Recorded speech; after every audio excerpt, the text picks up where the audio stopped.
um instante. Pai querido, Deus amado, obrigado, Senhor, por essa oportunidade. Obrigado, Senhor, pela revelação da Tua palavra. Que a Tua palavra, Senhor, nessa noite seja anunciada. Que através desse estudo, Senhor, nós possamos conhecer a raiz do problema, Senhor, de toda, Senhor, a humanidade. Para que, a partir de hoje, Senhor, muitos de nós possamos ter os nossos olhos, Senhor, com as escamas removidas, os nossos ouvidos cerrados para ouvir ainda mais a Tua voz, a Tua palavra, compreendendo, Senhor, a urgência, a gravidade, Deus querido, do que é de fato o pecado, para que possamos, Pai, ter uma posição, ter, Senhor Jesus, uma atitude, ter, Senhor Jesus, acima de tudo, o arrependimento, Senhor, dos nossos pecados, para nos voltarmos para Ti. Obrigado pela vida dos alunos que aqui estão, e que juntos, Senhor, possamos exaltar, bendizer, glorificar o nome do único que é digno de ser louvado e adorado. Muito obrigado por todos os alunos que aqui estão, aqueles que estão ainda para chegar, que possamos juntos, Deus, aprender, Senhor, através desse estudo, a glorificar ainda mais ao Senhor. Amém. Queridos, Léo, seja bem-vindo, Deus abençoe sua vida, meu querido amigo, irmão Léo. Meus irmãos, eu vou pedir para que vocês estejam aí abrindo as suas Bíblias em João, capítulo de número 34. João, capítulo de número 34. Nós vamos estudar a respeito da doutrina do pecado. João, capítulo 34? Perdão, capítulo 8. João, capítulo 8, versículo 34, queridos. João, capítulo 8, versículo 34. Vamos lá. A minha versão diz assim: Jesus respondeu, em verdade, lhes digo que todo o que comete pecado é escravo do pecado. Todo o que comete pecado é escravo do pecado.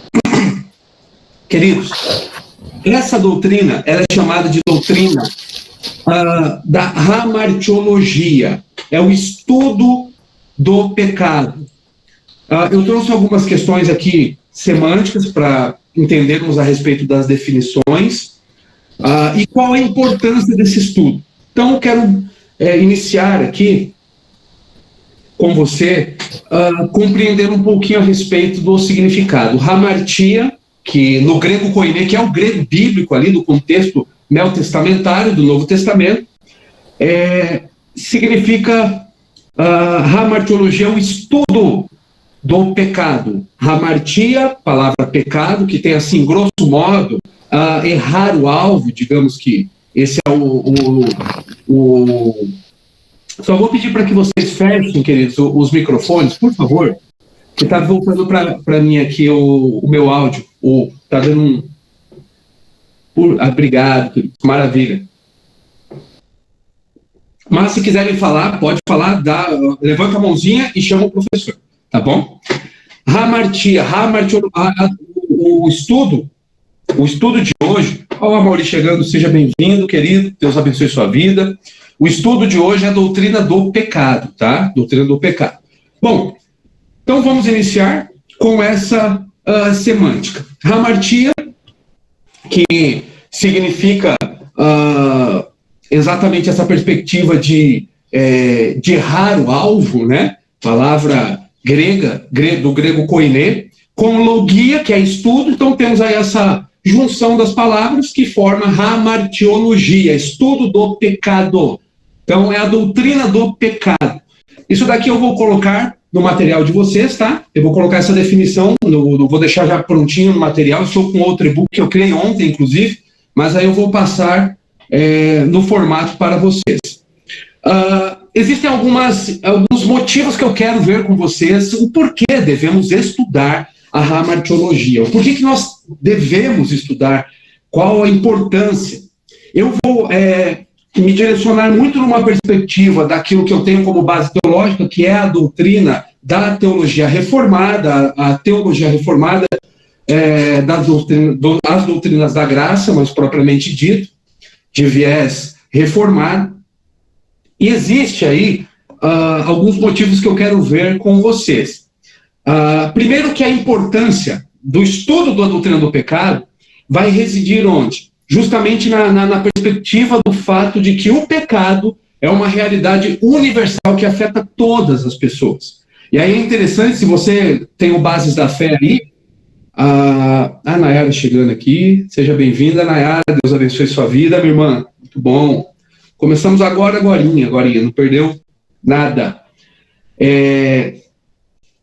Olha só como ele começa dizendo, o N. Gruden, aqui no Bases da Fé Cristã, ele fala que o pecado destroça tudo e todos.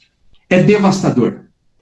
É algo assim que, se de fato as pessoas compreenderem o que é, muitas coisas, mas muitas coisas vão ser aí vistas numa perspectiva diferente, e também a nossa atitude diante disso, dessa realidade, ela vai ser transformada, será outra. Justamente por quê?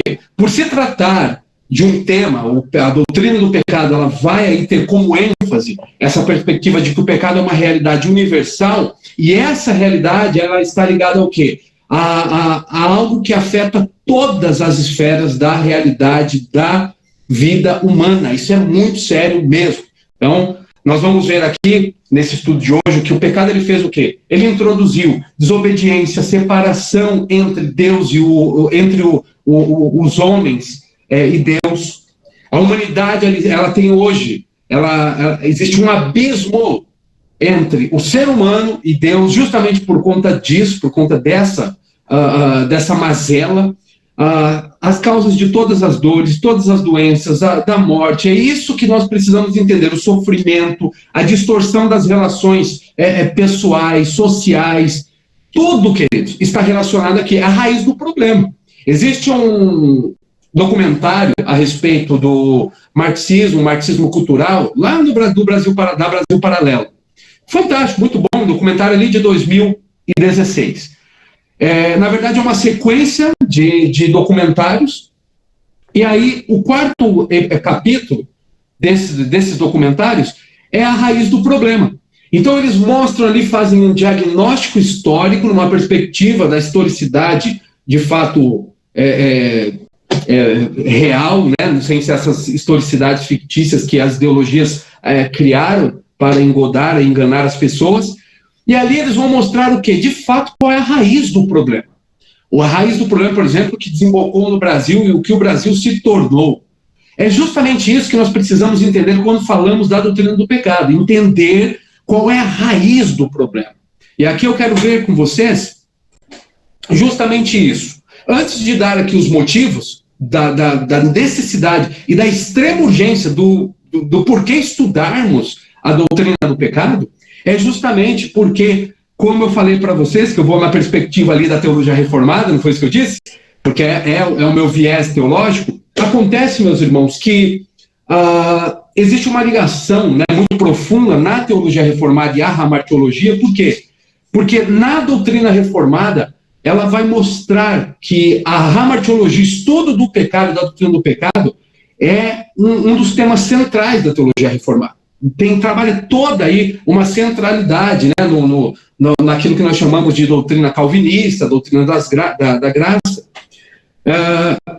Isso é muito sério, é muito importante. E essa ênfase não é um sensacionalismo, não é um exagero dos reformadores, pelo contrário, é aquilo que foi extraído da Bíblia, interpretado de forma fidedigna, com uma exegese bíblica, com uma hermenêutica bíblica fiel ali às Escrituras, para que de fato a realidade do pecado ela seja tenha a sua ênfase de forma devida.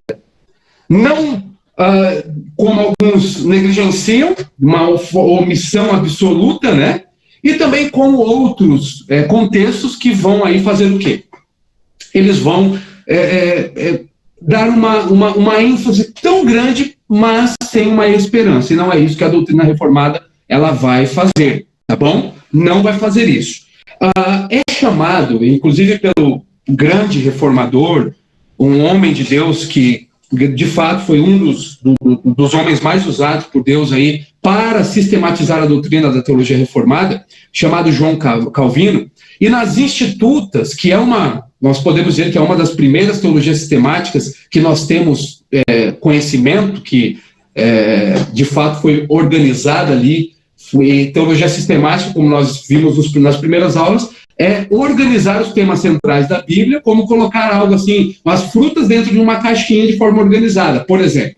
Vai pegar ali, colocar tudo bonitinho, que é o que nós estamos fazendo nesse estudo aqui. Nós estamos indo por uma ordem, né? Uma ordem linear, toda organizada, justamente por quê? Porque nós precisamos compreender de forma ajustada, sistemática, dentro de um sistema organizado, as doutrinas principais, centrais do cristianismo. Então, Calvino, ele vai aí dar uma ênfase, trabalhar e formular também a doutrina da hamartiologia, a doutrina do pecado, naquilo que é chamado por ele, é enfatizado por ele como depravação total do ser humano. Ou seja, Calvino ele enfatiza que o pecado, a entrada do pecado, é uma corrupção e uma incapacidade moral do ser humano em relação a Deus. Ele vai destacar que a graça divina, tão somente ela, pode restaurar a comunhão que foi perdida por causa do pecado. Essa é uma das... não é tanta coisa boa para falar em relação a esses estudos, mas eu fiz o resumo do resumo do resumo. É muito triste, mas é assim que funciona, porque é muita coisa mesmo. Bom, objetivos aqui, eu quero dar algumas razões para estudarmos essa disciplina. Primeiro, compreender a gravidade do pecado. Nós precisamos entender a gravidade do pecado. O estudo da hamartiologia ele vai enfatizar isso. Vai nos permitir aí uma compreensão do que é a terrível realidade do pecado e quais são as consequências na vida do ser humano. Outro motivo, explorar a origem e a natureza do pecado.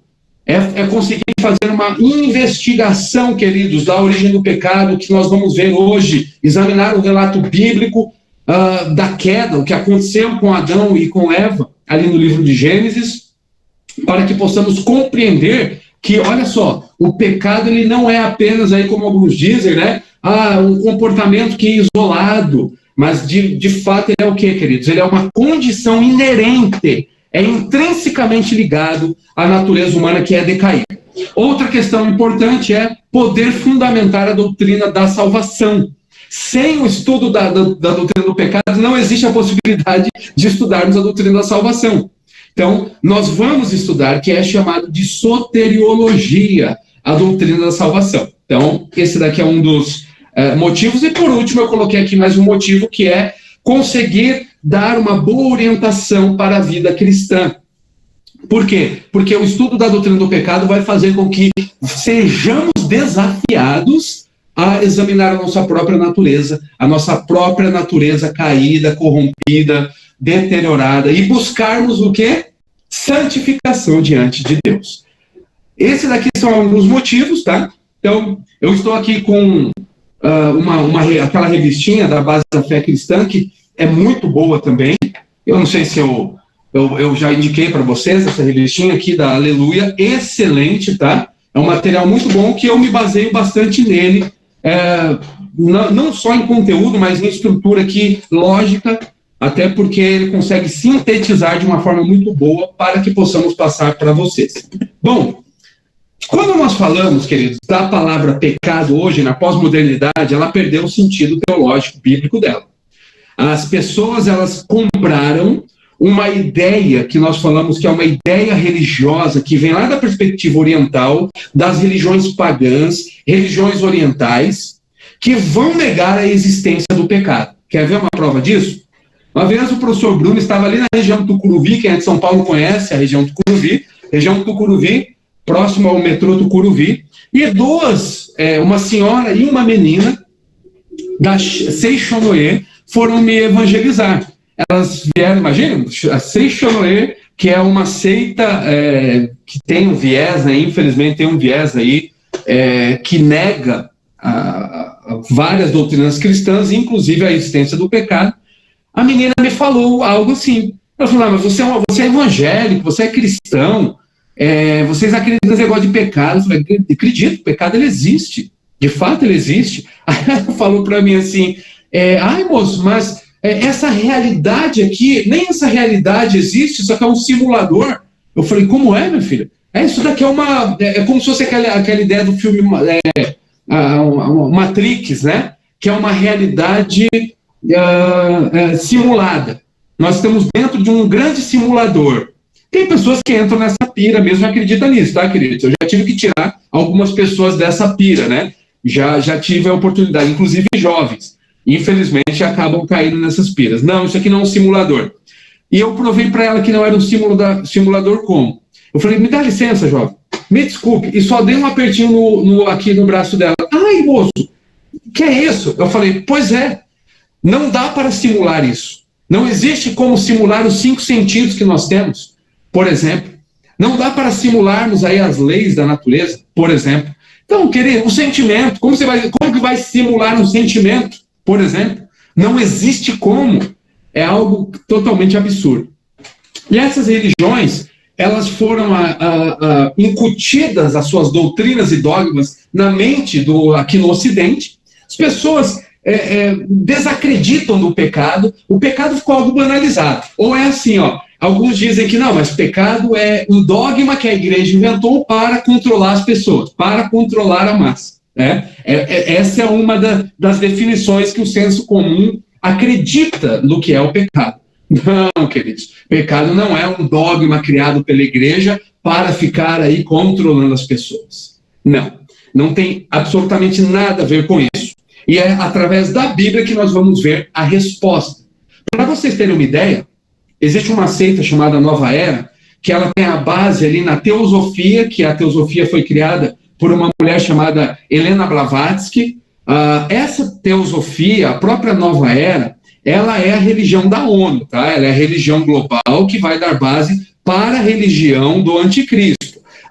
Quem participou de uma live que eu fiz com o pastor Lucas Ferreira, ele falou um pouquinho da TMI e tal, mas nós entramos nessas questões, esses meandros. Para vocês terem uma ideia, essa seita chamada Nova Era, eu vou trabalhar nessa seita. Alguns de vocês fizeram um curso comigo de apologética, o básico, né? Eu vou dar um curso de apologética agora, um pouco mais aprofundado, estarei lançando em breve, um pouco mais aprofundado, e uma das seitas que nós vamos estudar é justamente a Nova Era, tá? E essa Nova Era, ela tem uma ideia de que o pecado ele não existe. Ele não existe. É algo assim que não existe mesmo. E as pessoas estão comprando aí essas ideias, muitos já abraçaram e acreditam que não existe pecado.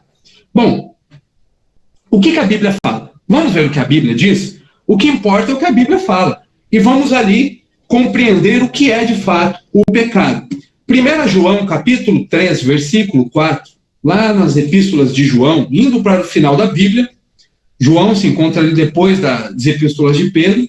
1 João, capítulo de número 3, versículo 4. Vai dizer assim: todo aquele que pratica o pecado também transgride o quê? A lei, porque o pecado é a transgressão da lei. Então, aqui, o que o apóstolo João está enfatizando é o quê? É que o pecado pode ser compreendido, pode ser definido como uma transgressão da lei. Então, olha só que coisa seríssima. Aqui o termo, ele pode ser traduzido literalmente assim por faz, né?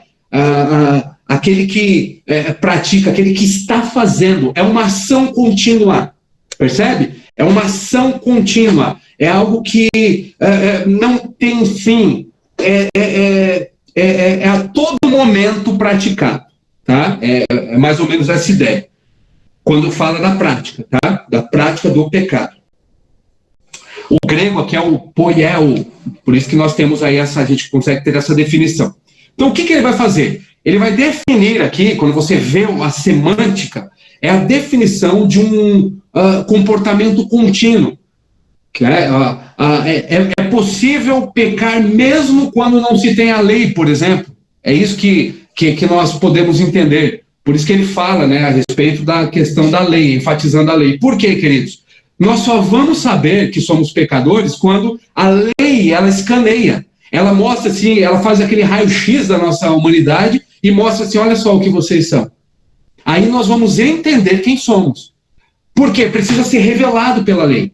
Mas é interessante que, mesmo sem a revelação da lei, independente do contexto, o ser humano ele vive como uma locomotiva desenfreada, pecando. O pecado ele já estava presente no mundo, como nós entendemos, vamos entender antes mesmo de Adão e Eva. Nós estudamos na última aula quem? Estudamos angelologia, o estudo dos anjos. Quem que caiu antes de Adão foi o próprio capeta, que já estava, inclusive, ali, tendo a possibilidade de tentar a Eva. Então, queridos, nesse sentido, o pecado ele já existia antes. Claro que entra no mundo ele vai entrar por intermédio de quem? De Adão e Eva. É por intermédio dos dois.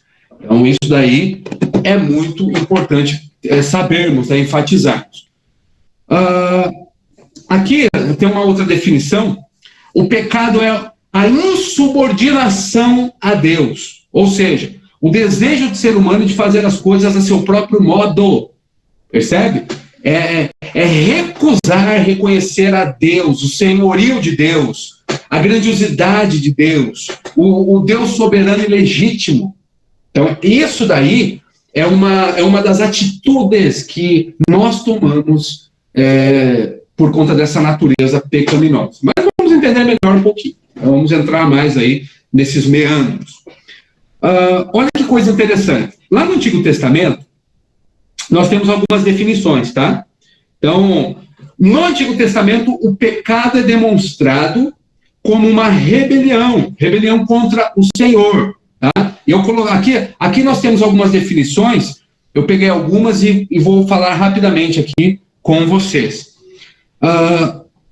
Segundo o Antigo Testamento, a perspectiva do Antigo Testamento, veterotestamentário, nós temos aqui alguns termos, conceitos. Lá em Êxodo 32, versículo 30, em Jó capítulo 1, versículo 5, é na perspectiva de errar o alvo, a definição que nós temos ali. É uma falha da responsabilidade de alcançar um alvo importante, por exemplo.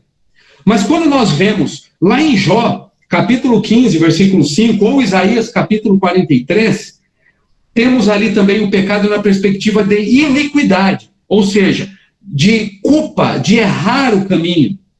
Percebe? Errar o caminho, de culpa.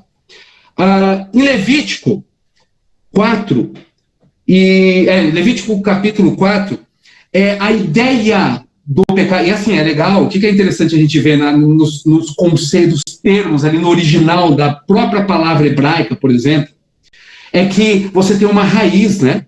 Você vai ter uma raiz ali na própria palavra semítica. Isso é muito importante a gente conseguir trabalhar essas definições para aprofundar e ver aí com muito mais ênfase o que se trata, o que o autor está dizendo, o que Deus está falando, revelando.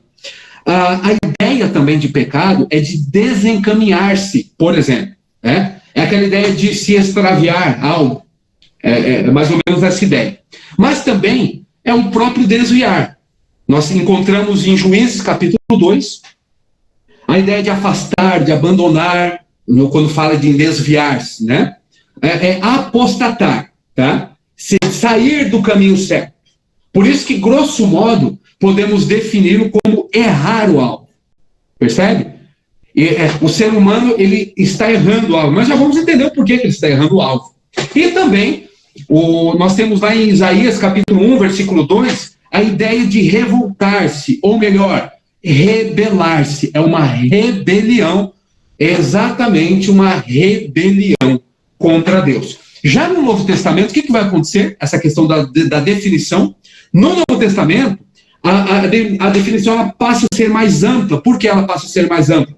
Porque não está numa ênfase, embora no Antigo Testamento não era essa ideia, obviamente, Mas no Novo Testamento há uma ideia mais ampla de mostrar que o pecado ele passa da ação, ele vai além da ação. O próprio Jesus mostra isso muito bem quando ele revela para os fariseus os pecados deles.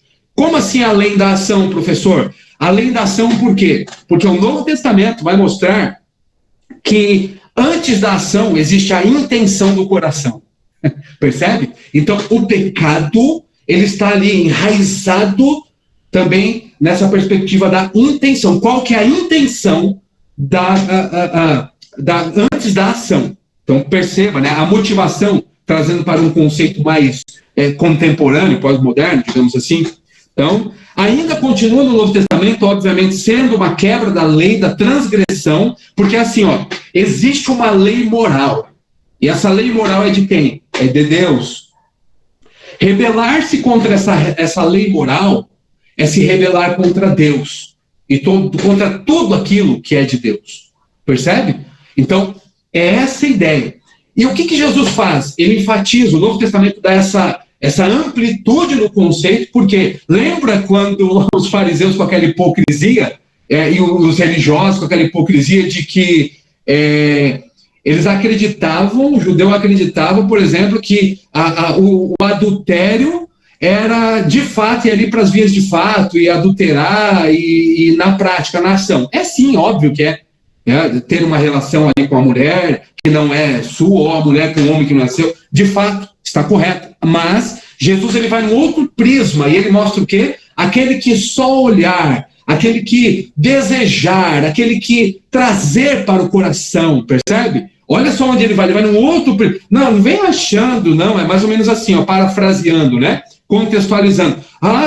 Não vem achando que o adúltero é só aquele que pratica, chega ali na prática mesmo do adultério. O adúltero é aquele também que tem a motivação alimentada. O adúltero é aquele também que nutre e alimenta o desejo do adultério no seu coração.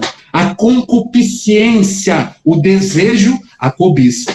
É muito sério isso. Então, aqui vai, né, aqui vai uma refutação, que nem precisava, para um argumento absurdo que a gente já escutou, e eu já escutei dentro das igrejas, atendendo pessoas, por exemplo, homens com problema com pornografia, que dizem, não, mas eu não traio a minha mulher, porque eu só assisto, eu só vejo aqui no vídeo, mas eu não pratico isso. Não é verdade, trai sim. Assistir pornografia, assistir vídeos eróticos, assim, é uma traição. É uma traição. Eu sei que são temas, né, são espinhosos, mas são importantes e necessários para se tratar. E as igrejas precisam tratar essas questões, é muito sério isso. Só para vocês terem uma ideia, né? No Novo Testamento, portanto, temos aqui, meus irmãos, nas definições, olha só, Hebreus capítulo 3, quer dizer, versículo 3, mostra a perspectiva do pecado como engano. Lá em Tiago, capítulo 1, nós vamos ver essa passagem. Já vou até agora, vou pedir para que você abra. Tiago, capítulo 1, versículo 13. Muito bom aqui a definição que Tiago vai dar, e vai nos mostrar esse processo que eu estou falando aqui, conversando, estamos aqui estudando juntos. Capítulo 1, versículo 13. Hoje eu estou de errar o capítulo, hein, Silmaia? Misericórdia. Sou o pai na causa. Vamos lá. Aqui, vamos fazer a leitura a partir do versículo 13, até o 15, tá? Olha o que ele diz. Ninguém ao ser tentado diga, sou tentado por Deus, porque Deus não pode ser tentado pelo mal, e ele mesmo não tenta ninguém. Ao contrário, cada um é tentado pela sua própria cobiça, quando esta o atrai e seduz. Então a cobiça, depois de haver concebido, dá à luz o pecado. E o pecado, uma vez consumado, gera o quê? Gera morte. Meus irmãos, aqui é o processo que o professor acabou de falar. Foi exatamente isso. E perceba aqui, que no capítulo 14, se fizermos aí uma leitura, uma releitura, Olha o que ele fala, ao contrário, cada um é tentado pela sua própria cobiça, bem diferente daquilo que o ser humano gosta de fazer, que é se eximir da responsabilidade. De apontar, aí eu vou trazer, né, a gente chama isso de síndrome adâmica. Eu sempre tento depositar a minha mediocridade, pecaminosidade, responsabilidade no outro. Síndrome adâmica faz parte do DNA adâmico que nós temos aqui em nós. É aquela ideia de se eximir da responsabilidade, da culpa, dos nossos pecados, e encontrar o quê? Um modo aí de escapar do julgamento. Isso é muito adâmico, é impressionante. Mas aqui ele mostra o quê? Ele mostra que, ao contrário, cada um é tentado pela sua própria cobiça. Tá? E tem uma outra questão que é muito interessante, no versículo 13, que já deixa bem claro que não tem nada a ver com Deus. Já começa por aí. Tá? Por vertente que defende piamente que Deus ele não é o autor do mal e nem do pecado, e nós vamos estudar isso na doutrina, na aula da doutrina, né, do mal. Uma aula, vai ser uma das últimas, né? O que acontece, querido? Aqui ainda, ele vai mostrar, o Tiago mostrando para nós aqui o processo, né, que o pecado ele vai ser gerado e vai chegar aí à consumação, bem diferente da perspectiva que o mundo aí, usando, por exemplo, abordagens da psicologia, por exemplo, dizendo que assim, ó, estão chamando o pecado de doença e tem gente chamando doença de pecado, sem discernimento nenhum. Aí, assim, a pessoa está precisando abandonar o pecado, sabe o que eles fazem? Vai fazer terapia. Aí é um problemão. Tem gente precisando de terapia, eles estão dizendo, mas isso é pecado, por exemplo. Então, queridos, tem que ter discernimento para as coisas. Tem que ter discernimento, pedir direção para Deus. Tem que saber fazer uma abordagem de aconselhamento bíblico, conhecer. Porque tem casos, sim, é assim, ó. Todas as mazelas e doenças, inclusive psíquicas, doenças da alma, doenças da mente, elas são, sim, frutos da natureza pecaminosa, sim. Mas nem toda doença é fruto da prática do pecado. Percebe? Nem toda doença. É assim, uma coisa é ter a natureza pecaminosa, é o que nós estamos estudando, o que é a nossa natureza pecaminosa. E por isso, por conta de termos a natureza pecaminosa, todas as mazelas, as doenças são proporcionadas, mas existem doenças, por exemplo, tem pessoas com depressão porque estão praticando pecados. Percebe? E tem pessoas com depressão que não estão praticando pecados, mas têm a depressão porque a natureza humana é uma natureza pecaminosa. Então a gente tem que saber discernir isso. Por quê? Às vezes, pode acontecer que venha uma cura para uma pessoa com o abandono do pecado. Ou às vezes, eu sei que parece uma contradição. Mateus, seja bem-vindo, meu querido. Mateus, benção estar aí conosco. Às vezes, queridos, o que pode acontecer? Pode acontecer que, assim como a irmã Maristela, né? Às vezes a pessoa ela tem uma patologia, Deus fala que não vai curar, e falou que não ia curar para ela, mas através da vida daquela abençoada, vidas seriam, inclusive, curadas pela mesma doença e pelo mesmo tipo de câncer, inclusive. É uma coisa assim que você fala, meu Deus, mas como que pode uma coisa dessa? Mas já quebraram aí alguns protocolos, né, de as irmãs aí, a irmã Mara, a irmã Vivi, conhece ela bem, sabe o que eu estou dizendo, mas existem propósitos para cada caso, a gente não são casos e casos. Só um exemplo, o professor Bruno trabalha com dependência química, é uma área que eu amo trabalhar. Uma das perguntas que eu sempre respondo, assim, dentro desses trabalhos professor, por que eu sinto vontade de usar, e já tem 10 anos que eu parei? Professor, por que eu tenho vontade de usar? Eu tenho 20 anos que eu parei. E aquele irmão ali, ele fala que nunca mais sentiu desejo. Porque existe propósito para cada um. Por exemplo, aquele irmão que foi curado imediatamente, eu acredito na cura mesmo, assim, de uma dependência química, pode acontecer. Aquele irmão que foi curado, Deus tem outro propósito ali, e os espinhos, ou o espinho na vida dessa pessoa é outro. Agora, Deus ele pode permitir que aquela pessoa que tem a doença da dependência química, porque a dependência química é uma doença que causa uma dependência biológica, fisiológica, né? Nesse sentido ela é uma doença, sim. Essa pessoa ela pode ter a dependência química como um espinho, sim. Pode ser que ela vai ter que lutar pro resto da vida. 2 segundos antes de subir para a glória, a pessoa tem problema com álcool, né? Vai estar ainda se cheirando.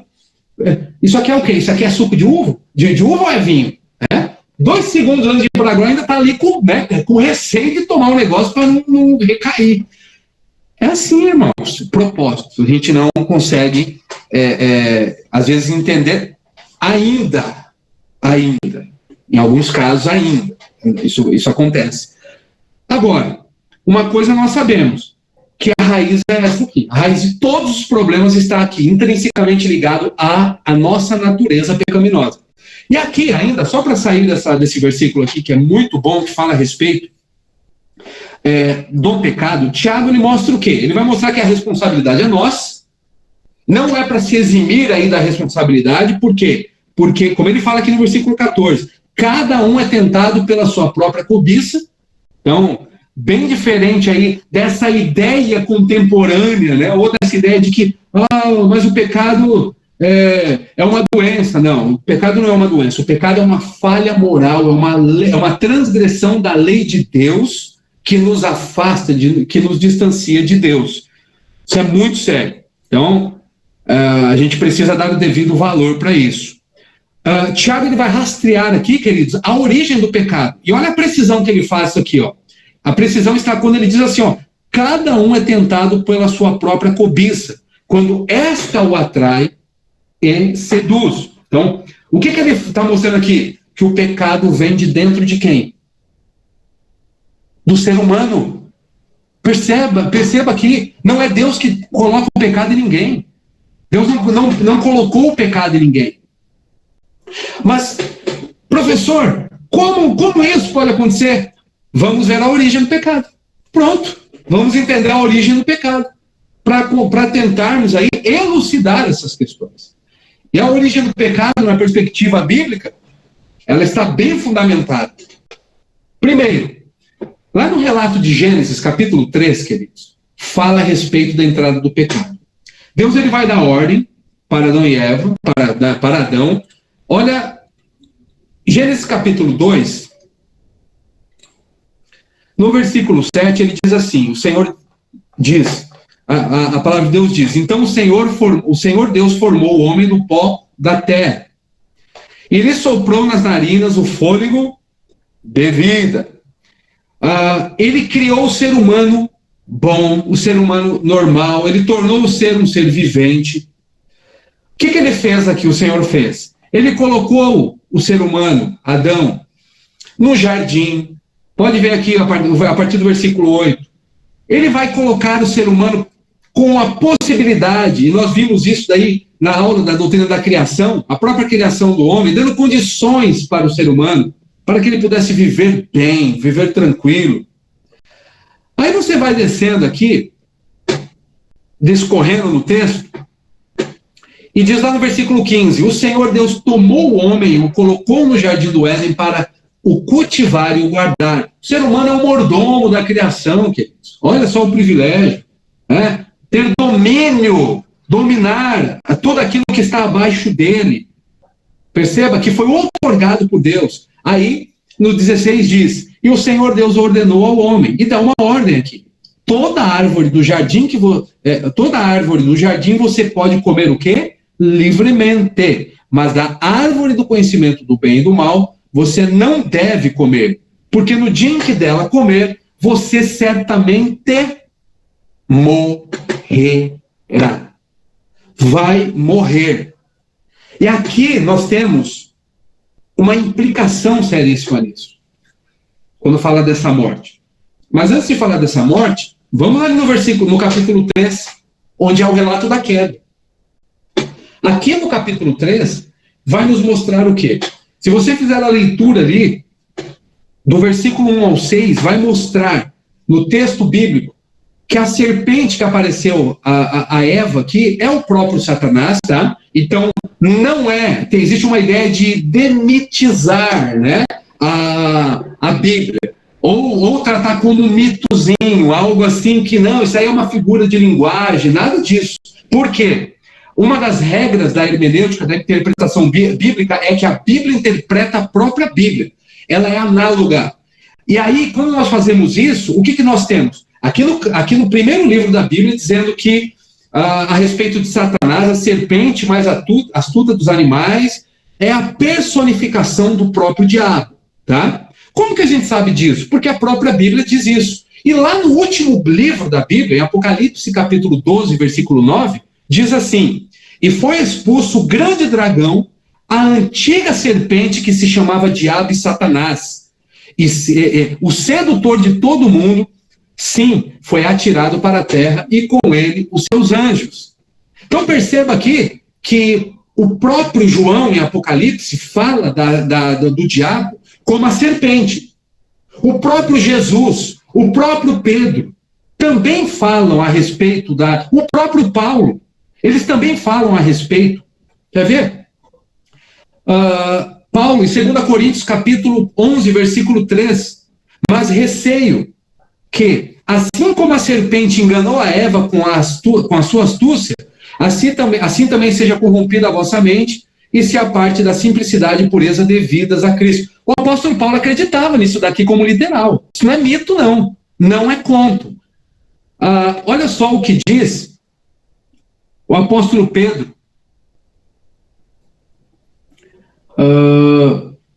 Ele considerava esse fato aqui real.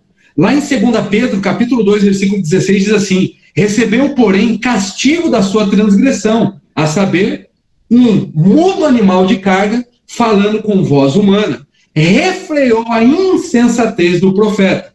O que ele está dizendo aqui? Se pegarmos aquela passagem de Balaão, por exemplo, lembra que a jumenta, né, que falou foi a jumenta de Balaão, né, que falou com ele? Ali pode acontecer. A gente acredita em milagres, a gente acredita no sobrenatural, nessas possibilidades. E a serpente é a personificação do diabo. Ou seja, a queda acontece, como nós vimos em angelologia, acontece uma queda, porque os anjos, eles tinham também um livre-arbítrio, fizeram mau uso desse livre-arbítrio, e aí acontece o quê? A origem do pecado no mundo, aqui na esfera humana, ocorre aqui nesse relato de Gênesis 3, quando Adão e Eva desobedecem a Deus, o mandamento de Deus. O que ele diz? Não comer da árvore do conhecimento do bem e do mal. A partir de Adão, o pecado entrou no mundo. Dá uma olhadinha comigo lá em Romanos capítulo 5. Vamos dar uma olhada em Romanos capítulo 5, versículo de número 12.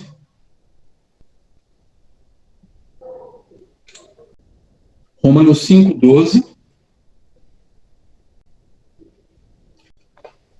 A palavra do Senhor diz assim: portanto, assim como por um só ser humano entrou o pecado no mundo, e pelo pecado veio a morte, assim também a morte passou a toda a humanidade, porque todos pecaram.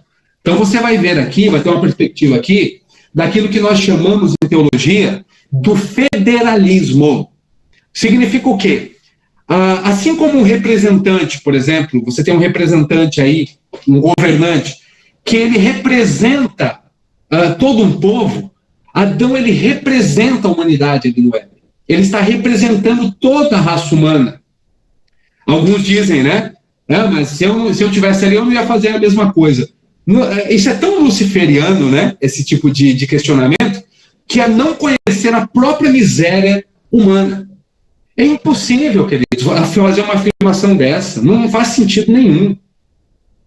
E aí alguns vão dizer assim: tá, mas vamos lá. Não, eu ia dar spoiler da aula do problema do mal. Não vou deixar toda essa bomba para a aula do problema do mal. Para a gente entender bem, né, como é que funciona. O que é que nós sabemos aqui? Que Adão, ele representa a raça humana.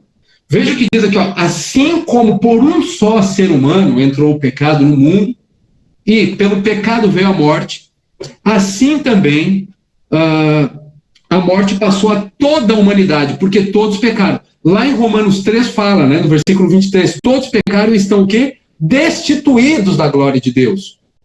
E olha que interessante, aqui ainda, nessa passagem, no capítulo 5, ele diz assim, ó, lá no versículo 15, mas um dom gratuito não é como a ofensa, porque se muitos morreram pela ofensa de um só, de Adão no caso, muito mais a graça de Deus e o dom pela graça de um só homem, Jesus Cristo.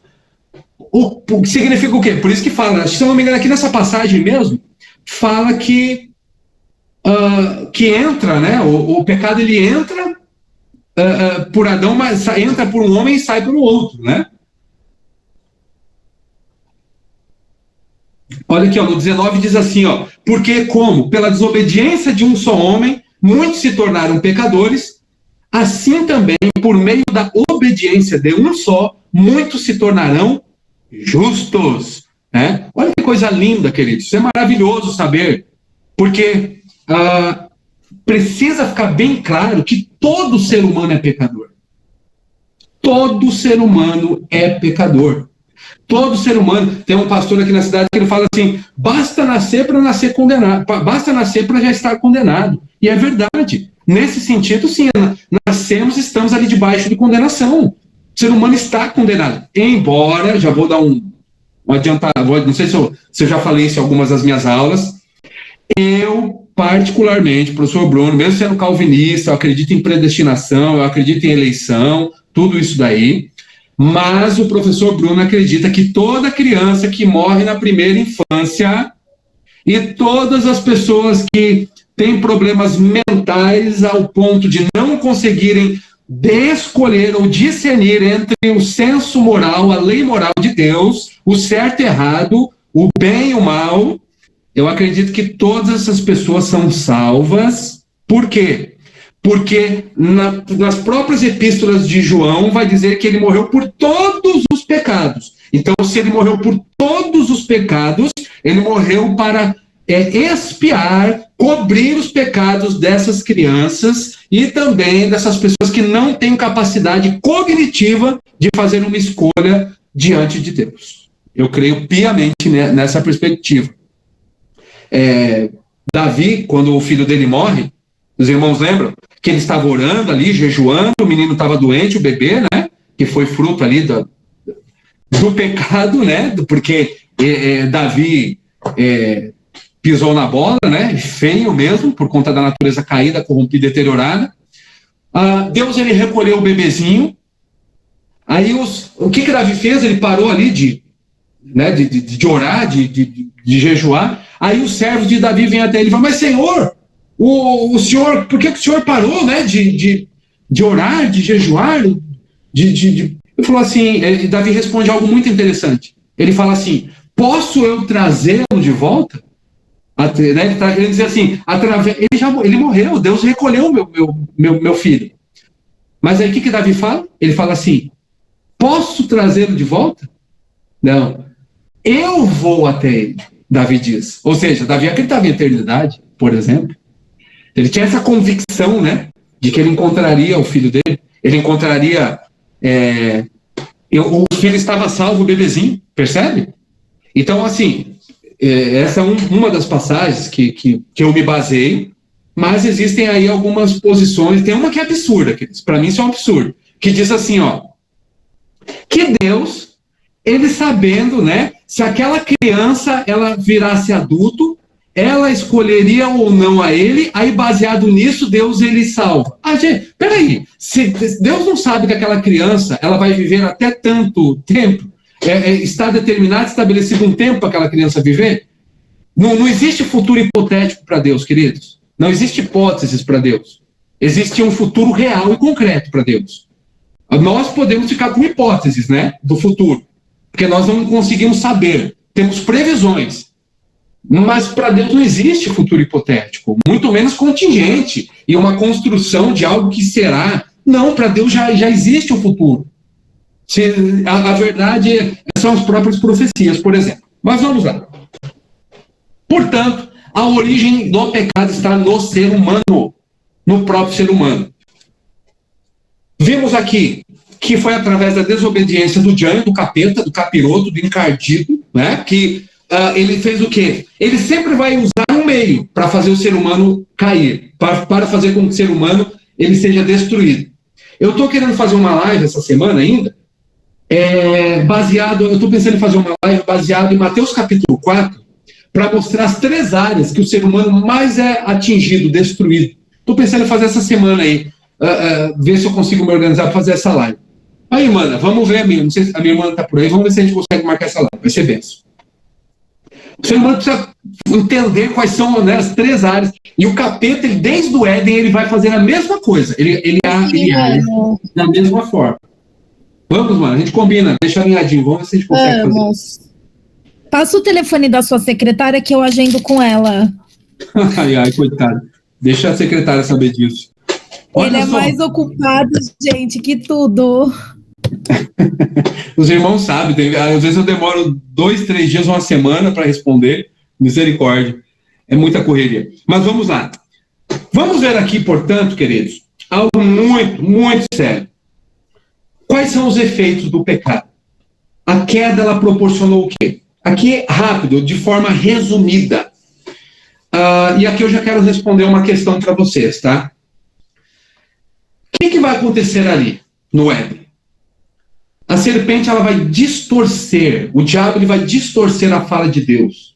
Ele faz isso, ele conhece a Bíblia. Ele vai distorcer aquilo que a palavra de Deus diz. E ele faz isso desde o Éden. O que acontece? Adão e Eva. Aí alguns dizem assim, mas foi Eva que deu o primeiro passo para o erro? Né? Já ouviram essa ideia? Vem cá. Quem que era responsável pelo jardim? Quem que era a cabeça? Quem que era o responsável ali por aquela situação? Quem foi mais negligente ainda? Tem um pastor aí que nem pode ser chamado de pastor, que gosta de fazer stand-up gospel, palhaçada, sabe? Aquelas bobeiras. E ele adora brincar com coisas do céu e do inferno, né? E aí ele tem um dos vídeos dele, uma bobeira que esse homem fala, que falando isso das mulheres, né? Que, tá vendo? Tinha que ser mulher e essa coisa, sabe? Essas bobagens, essas bobageiras, né?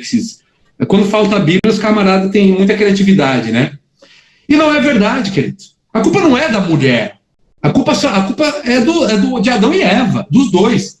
Agora, querer isentar Adão, ele era muito mais responsável ainda. A prova disso nós acabamos de ler, porque a Bíblia se refere que o pecado entrou por um só homem. Não está dizendo que entrou por Eva, não.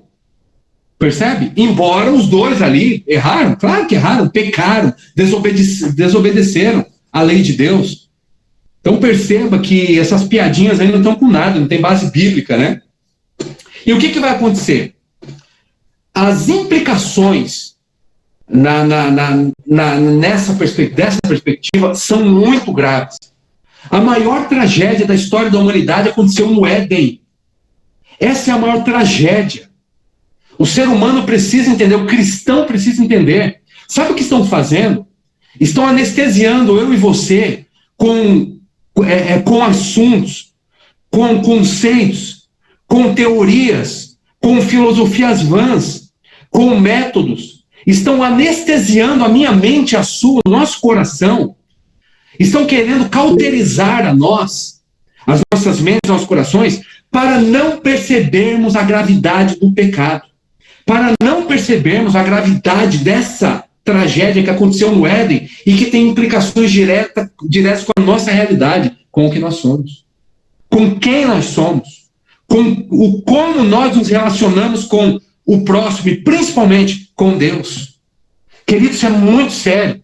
As consequências da queda são observadas aqui por todos os aspectos da vida, todos. Elas incluem, vamos lá, morte. E quando a gente fala de morte, nós não estamos falando de morte aqui apenas física. Nós estamos falando de morte espiritual, queridos. A morte espiritual, ela é seríssima. Ocorre a morte física, a deteriorização dessa matéria? Sim. Existem 3 mortes quando o pecado entra. Vocês já ouviram falar das 3 mortes? Eu estudei esses dias aí com a Maria, a Maria tem um joinha ali, nós estudamos aí para batizar as meninas, estudamos as 3 mortes. Primeira morte, queridos, é a morte física. O ser humano ele vai ter aí as doenças, as mazelas, a deteriorização fisiológica, biológica. A segunda morte, queridos, é a morte espiritual. Essa morte, a morte espiritual, eu quero ver com vocês aqui, Efésios, capítulo 2. Eu preguei, inclusive, domingo agora, nessa passagem. Eu preguei do versículo 1 até o versículo 2, até o versículo 10. Queridos, essa passagem aqui, Paulo, em Efésios capítulo 2, uma passagem belíssima. Paulo, do versículo 1 ao 10, Paulo está falando daquilo que nós éramos antes de Cristo, o que nós somos em Cristo e o que nós seremos no porvir. É maravilhosa. Leia essa, não só do capítulo 2, leia todo Efésios. Inclusive, eu vou conversar com o meu pastor aqui. Eu até chegou hoje, queridos, aqui o livro. Chegou esse comentário bíblico aqui de Efésios, do Hernandes Dias. Eu quero fazer uma exposição da carta aos Efésios lá na igreja. Eu quero pregar de forma expositiva toda a carta aos Efésios. Eu quero fazer uma exposição bíblica de toda a carta aos Efésios. Então, vão ser sermões aí, né, para alguns domingos. Vou até conversar com o pastor, ele vai gostar dessa ideia. Queridos, essa passagem aqui mostra algo muito importante para nós. Olha o que fala do versículo 1 até o 3. Ele lhes deu vida quando vocês estavam mortos em suas transgressões e pecados, nos quais vocês andaram noutro tempo, segundo o curso deste mundo, segundo o príncipe da potestade do ar, do espírito que agora atua nos filhos da desobediência. Entre eles também nós todos andamos no passado, segundo as inclinações da nossa carne. Carne aqui não se trata apenas do corpo físico, ele está falando da raça humana, no sentido da nossa humanidade. Tá? Toda vez que você vê o termo carne na Bíblia, ele também está relacionado a essa perspectiva. A perspectiva não só do corpo físico, mas uma perspectiva da nossa humanidade, que tem como composição corpo, né, a parte imaterial e a parte material que nós estudamos na doutrina da criação do homem. Aí ele continua dizendo, fazendo a vontade da carne e dos pensamentos. Então, olha que coisa interessante aqui. Ele mostra que não é apenas o pecado, os pecados, eles não estão ligados apenas ao ato, né, de mexer aqui, tocar, da ação física. Mas ele coloca ali, ó, a vontade da carne e dos pensamentos. Mostrando o quê? Que o ser humano ele é um ser integral, na sua totalidade. Lembra que o Novo Testamento ele abrange o que é o pecado, não mostrando apenas a ação, mas a intenção, aquilo que Tiago fala. Então é muito, muito bom observarmos isso. E aí ele termina dizendo assim, e éramos por natureza filhos do quê? Da ira, como também os demais. Essa passagem aqui, aí eu preguei, eu fiz a ministração domingo, até o versículo 10. Algo aqui que eu quero mostrar para vocês que é muito sério. Ó, ele começa dizendo, né, que ele vos deu vida, e ele fala assim, ó, vocês estavam mortos no quê? Delitos e pecados. A palavra delito aqui, ela é, no grego,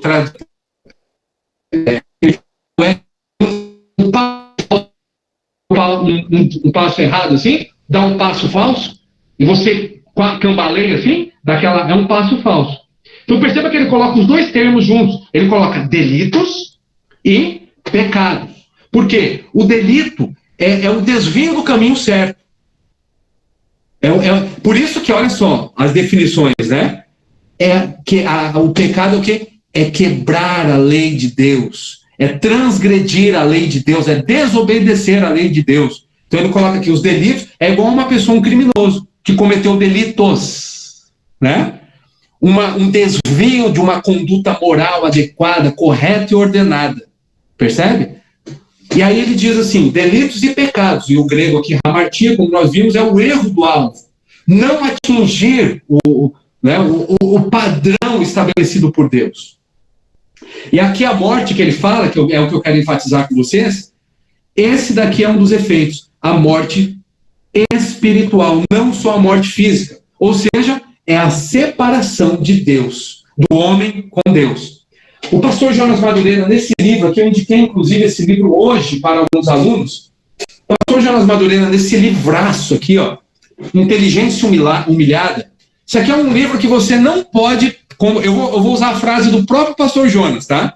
Pastor Jonas, quando o livro é muito bom, ele fala assim, ó, você não pode ir para a eternidade sem ler esse livro. Então deixa eu falar para você, você não pode, meu irmão e minha irmã, ir para a eternidade sem ler esse livro aqui. Esse é um livraço sensacional, um divisor de águas na minha vida, no meu TCC do Problema do Mal, inclusive, e eu acho que eu vou usar ele aí na aula também, viu? É um livraço. Queridos, vale muito a pena. Meus irmãos, até aqui está tranquilo? O livro se chama Inteligência Humilhada, do pastor Jonas Madureira. Eu tenho em PDF para quem tiver interesse. Inteligência Humilhada. É um livraço. Ele dedica um capítulo aqui só para falar do problema do mal. Espetáculo de livro. Eu tenho PDF, tá? Eu vou mandar lá no grupo, aí vocês salvam. É um livraço. Queridos, aqui nesse livro, o pastor Jonas Madureira, ele diz que quando ocorre a entrada do pecado, Adão e Eva perdem o senso de direcionalidade a Deus. Por isso que Romanos diz, né? Todos pecaram e estão o quê? Destituídos da glória de Deus, lá no capítulo 13. E continua dizendo o quê? Não há nenhum justo, nenhum sequer, não há quem encontre, não há quem busque a Deus. Não existe como ir até Deus sem a graça de Deus iluminar a mente, iluminar o coração. Então, essa daqui é a morte que ele está dizendo. É a morte espiritual. O homem sem Cristo, ele está morto, ele está alheio de Deus, ele está separado de Deus, porque o pecado separa o ser humano de Deus. Ele não tem percepção da presença de Deus. Você sabe qual é a diferença? Eu falei isso na pregação domingo. Sabe qual é a diferença entre um cristão e um não cristão? A diferença é que existe uma pessoa viva e um não vivo, um cadáver, espiritualmente falando. William Barclay tem uma frase que ele diz assim: o homem sem Cristo pode ser declarado existente, mas não pode ser declarado vivo espiritualmente. A pessoa existe, mas está morta espiritualmente. É muito sério isso, queridos. E aqui, ó, ele diz, nos quais andastes outrora, ou ele está falando aqui o andar, né, segundo a Escritura, é a conduta diária que nós temos, referente, né, à nossa maneira de nos comportarmos, de agirmos. E aí ele continua dizendo, ele fala a respeito do ser humano, né, sem Cristo, que não tem o quê? Não tem vida, não tem vida para Deus, não vive para Deus, mas ele tem vida para seguir quem? Olha quem ele diz aqui no versículo 2 de Efésios, ó, que eu li, que nós lemos. Ele segue o príncipe da potestade do ar, né? É morto, mas anda, faz e pensa aquilo que o príncipe da potestade do ar, ele quer. Quem que é esse aqui? É uma referência ao próprio diabo, ao próprio Satanás. E aqui eu quero pegar a parte que é muito séria, queridos. Olha o que ele diz aqui. Ele fala que o espírito que atua nos filhos da desobediência, não é isso que ele está dizendo? Efésios capítulo 2, versículo 2 ainda.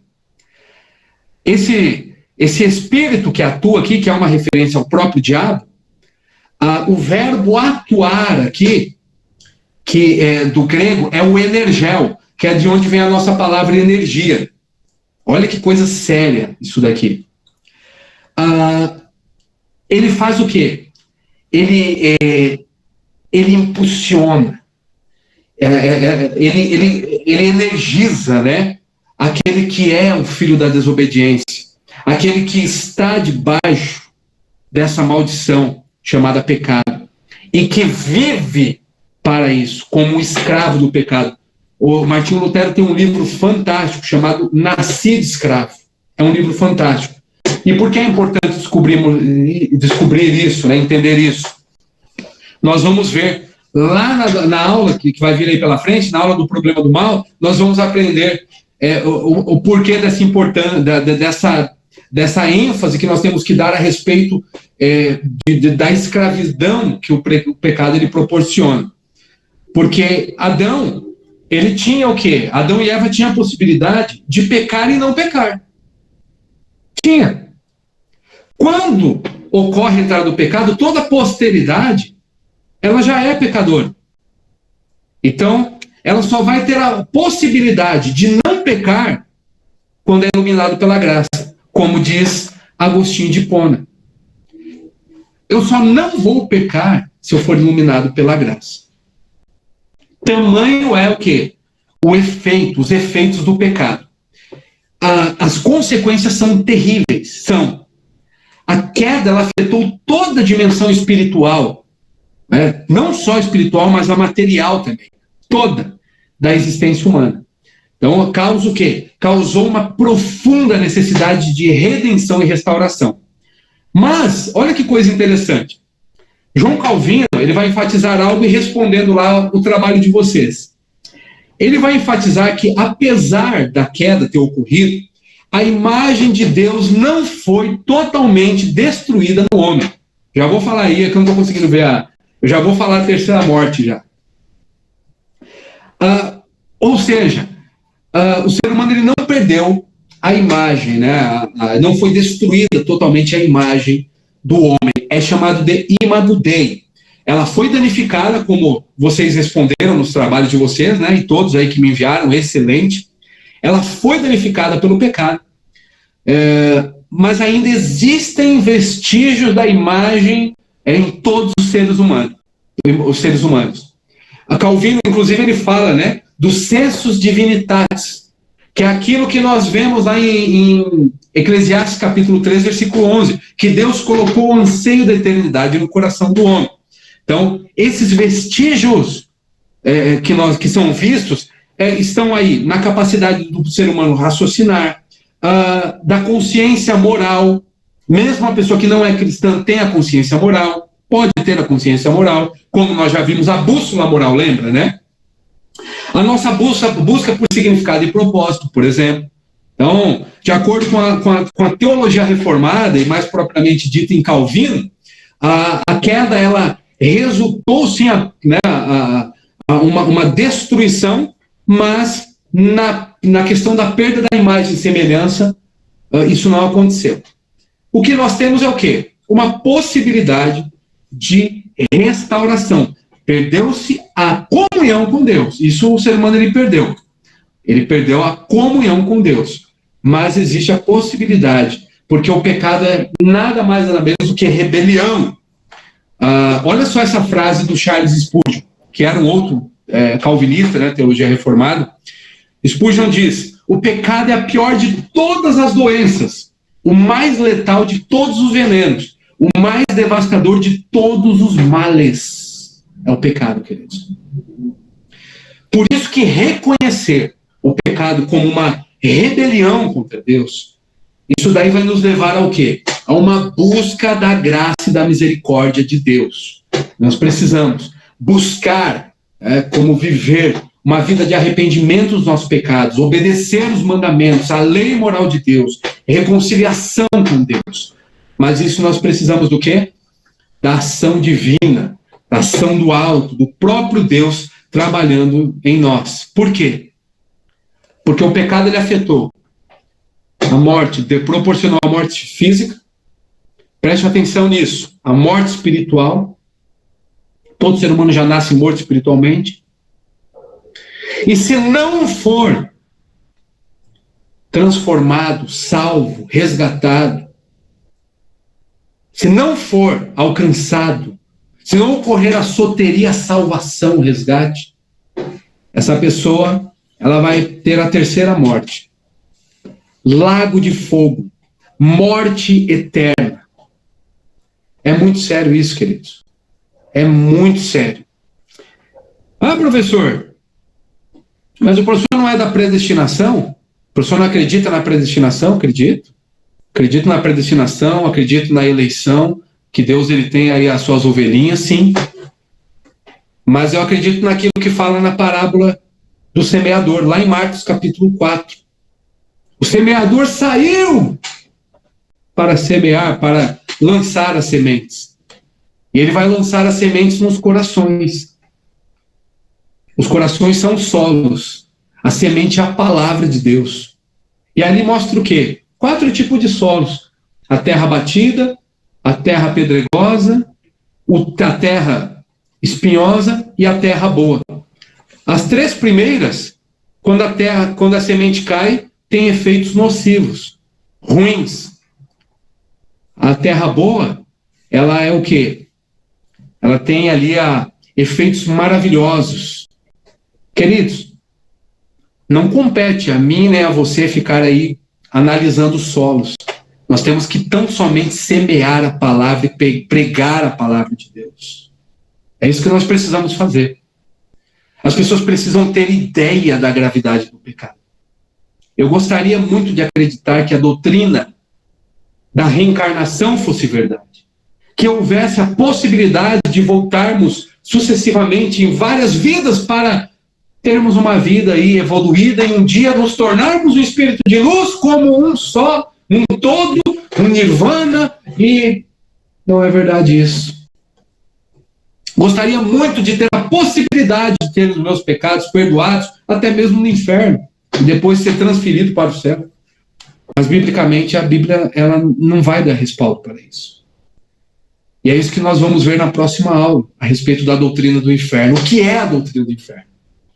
Que é tão negligenciada quanto a doutrina do pecado. Que é inerente uma a outra, estão intrinsecamente ligadas. Isso é muito sério. Então, nós precisamos compreender a gravidade disso. Mas também precisamos compreender o quê? E aqui eu termino.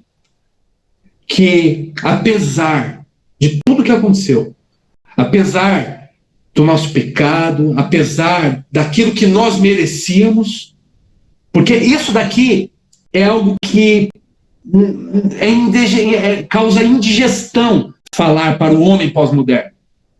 O ser humano pós-moderno que não compreende que é cheio de si, não compreende que é egocêntrico, egoísta, que é autossuficiente, que busca autonomia sem Deus. O ser humano ele não consegue compreender que essa rebelião que pulsa dentro dele é justamente por conta daquilo que ele é.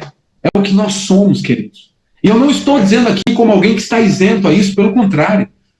Todo ser humano tem a natureza caída, corrompida. Aí alguns dizem assim, eu não, professor. Não, eu não. Eu sou justo. Começa que lá em Isaías diz que o nosso senso de justiça não passa de trapos imundos lá no nosso interior pecaminoso. Então vamos fazer o teste. Faça o teste. Se você for evangelizar alguém e alguém falar para você assim, eu não preciso do evangelho. Eu não preciso me arrepender dos pecados. Fala assim, então posso só fazer um teste com você, rapidinho? Vamos ver se você é tão bom o suficiente para sair isento aqui. Porque daí eu vou acreditar que eu estou diante de um Deus, né? De alguém, do próprio Deus, porque não existe. Qual é o teste? Pegue os mandamentos, a lei moral de Deus e aplique. Como assim? Queridos, alguém aqui, nesse estudo agora, algum de nós aqui, de todos vocês aqui, nós, quem aqui já desobedeceu papai e mamãe alguma vez na vida? Uma vez só na vida? Eu já. Desobedecer papai e mamãe? Eu já desobedeci. Mandamento bíblico, obedecer pai e mãe. Eu não vou falar os 10 não, tá? Eu não vou falar os 10 não. Queridos, alguém aqui alguma vez já falou o nome de Deus em vão? Sabe o que é falar o nome de Deus em vão? Falar o nome de Deus em vão é pronunciar o nome de Deus sem estar prestando culto a Ele, sem estar prestando reverência a Ele, sem estar prestando adoração e louvando a Deus. Eu já, hoje mesmo. Já. Quer ver? Quem gosta de futebol aí, os homens, né? Ai, meu Deus do céu! A panela lá, irmão, esqueceu a panela. Meu Deus, você falou ali, soltou, meu Deus do céu. Percebe? Pronto. Quem aqui já? Eu já. Você tem ideia de quantas vezes você falou o nome de Deus em vão na sua vida? Você consegue contar? Não tem como, irmãos. Não tem como. Alguém aqui já matou alguém? Não precisa falar. Aí, professor, coisa horrível, vai ter um assassino, alguém um psicopata. Calma, pelo amor de Deus. Matar alguém não é só fisicamente. Matar alguém é falar assim, olha, eu perdoei aquela pessoa, mas eu nunca mais quero ver aquela pessoa.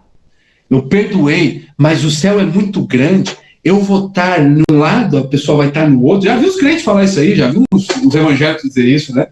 O céu é muito grande. Eu vou estar lá de um lado e vai estar do outro, né? Não estou dizendo, e quando fala para perdoar os inimigos, Jesus não está dizendo para colocar um inimigo dentro de casa, tá? Para morar com você. Pelo amor de Deus, querido. Não é isso. Né? Não é isso. Meus irmãos, se pegarmos todos os mandamentos aqui, mas ninguém passa. Ninguém vai passar. Queridos, apesar de tudo isso, apesar da nossa incapacidade de nos salvarmos, porque essa daqui é uma dos efeitos da depravação total, de uma natureza que foi afetada em todos os sentidos, não pode se salvar. E a tentativa de se salvar por si só, que é a salvação pelas obras, é uma rebelião contra Deus, é a permanência na rebelião contra Deus, é a permanência na quebra da lei moral de Deus. Então, queridos, apesar de tudo isso, existe a graça divina que vai nos proporcionar a redenção. Apesar de tudo isso, sabe o que existe? Existe o perdão dos nossos pecados. Existe a possibilidade de arrependimento dos pecados. Existe a possibilidade de nos voltarmos para Deus e nos arrependermos e nos abandonarmos os nossos pecados e dizermos para o Senhor, Senhor, me ajuda, me salva. Senhor, eu quero ter uma vida para o Senhor, eu quero viver para o Senhor, eu quero me entregar ao Senhor totalmente, definitivamente. Queridos, existe essa possibilidade. Não existe, querido, não existe pecado que Deus não possa perdoar. Não existe alguém que é pecador demais que Deus não possa amar.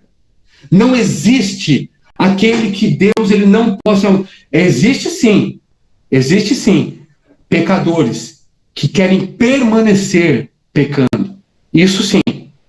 Agora, Deus ele é um Deus que perdoa, é um Deus de infinitas misericórdias, queridos, infinitas, tá? O que se renova são as misericórdias, queridos, não é a palavra, tá? Não é a palavra que se renova, são as misericórdias que se renovam, tá? A Bíblia, lê o Salmo direitinho lá, são as misericórdias que se renovam, e elas se renovam.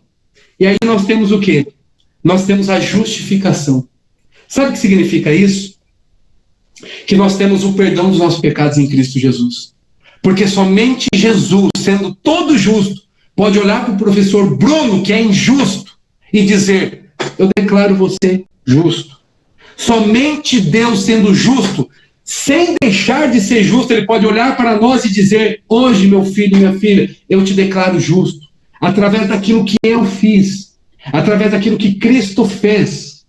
Queridos, isso é graça de Deus, isso é maravilhoso demais. Essas disciplinas são mais duras, né? Essas aqui apertam, não vão apertar mais. A do inferno, então, professor, eu vou fazer um terrorismo gospel em vocês, estou brincando. Vou fazer isso não. Agora, prepara aí também os lenços, né? Preparem o copo d'água, os lenços, a água com açúcar, porque nós vamos ver algumas doutrinas maravilhosas, como a doutrina da expiação, Cristo, a salvação. Temos aí doutrinas maravilhosas para estudarmos. Então, não é só a parte ruim da coisa, existe a parte boa, maravilhosa. O evangelho, queridos, aqui eu termino, é criação, queda, mas é redenção e também é consumação. O evangelho não é uma criação que deu errada, caiu e não tem mais jeito, não. Existe a redenção, e nós estamos agora com essa possibilidade da redenção, de sermos redimidos, perdoados, justificados, santificados em Cristo Jesus. Mas também tem a consumação. Isso é maravilhoso. E nesse estudo, ao longo dos estudos, nós vamos ver isso. É maravilhoso. E guarde aqui uma coisa no seu coração. Jesus nos justifica, Jesus nos perdoa, mas Ele também é o nosso intercessor. Ele é aquele que é o nosso advogado diante de Deus. Não, professor, mas não sei, eu cometi um pecado, eu não sei se tem a possibilidade de ser perdoado. Tem sim a possibilidade de ser perdoado. Fale com Deus, abra o seu coração ao Senhor. Às vezes você não vai se sentir perdoado no primeiro momento. Isso pode acontecer. Persista, permaneça, entregue ali com intrepidez, com vontade, com ânimo, com vigor, com força, a sua vida ao Senhor. Ele é sim fiel e justo, Ele nos perdoa, Ele é o nosso advogado, Ele é aquele que, quando vê um pecador que se arrepende dos pecados, Ele está na nossa frente, nos justificando. E quando Deus ele olha para você e olha para mim, o que Ele vê não é mais aquele pecador desfigurado, daquela imagem desfigurada espiritualmente falando, morto em delitos e pecados, indo ali errando o alvo a passos largos do inferno. Não. O que Ele vê é o próprio Cristo. É o próprio Cristo que nos esconde atrás da cruz dele. Que nos esconde atrás daquilo que Ele fez na cruz do Calvário.